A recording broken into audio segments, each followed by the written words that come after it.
Dans ce moment d'isolation ou d'isolement, après que vous ayez trouvé ce refuge qui va vous donner cette énergie de pouvoir avancer,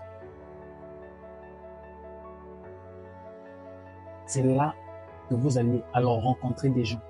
Ça peut être en présentiel ou virtuellement, ça veut dire dans les réseaux sociaux, qui ont vécu plus ou moins les mêmes choses que vous, qui sont passés par là, qui vont devenir des sources d'inspiration pour vous. Et cela vous conduira dans votre troisième étape. Vous allez alors vous préparer, vous armer intellectuellement, vous armer émotionnellement, vous armer spirituellement pour pouvoir réaffronter le monde avec ce que vous pensez être juste, pour pouvoir apporter cette valeur dont vous vous dites qui sera nécessaire pour la société, pour pouvoir accomplir ce qui vous passionne, pour pouvoir vivre la vie que vous souhaitez vivre. Et la préparation, vous serez seul. Vous allez alors vous former, vous armer des compétences qu'il faut. On vit dans un monde qui ne fait pas pitié ou qui n'a pas pitié face à l'ignorance. Les ignorants passent.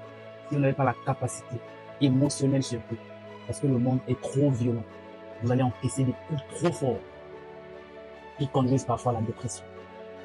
Beaucoup de choses seront dites à votre sujet. Et c'est là que vous devez vous armer afin de pouvoir encaisser des coups. Et lors de la préparation, ça sera votre désert. Vous allez marcher seul. Les gens pourront vous entourer, pas forcément parce qu'ils croient en vous. Ils seront là pour voir comment vous allez échouer. Ils sont là juste pour assister à votre échec. Et quand vous progressez, ils font semblant d'être avec vous. Si vous êtes chanceux, vous pouvez avoir au moins une personne qui vous dira qu'elle croit en vous, que ça peut marcher. Mais c'est très rare. Dans la plupart des cas, vous allez marcher seul. Les gens vont seulement attendre le résultat final pour venir dire « Oh, on avait vu quand il avait commencé. On croyait en lui. Ils n'avaient jamais cru en vous. » Vous devez passer par cette étape. C'est obligatoire.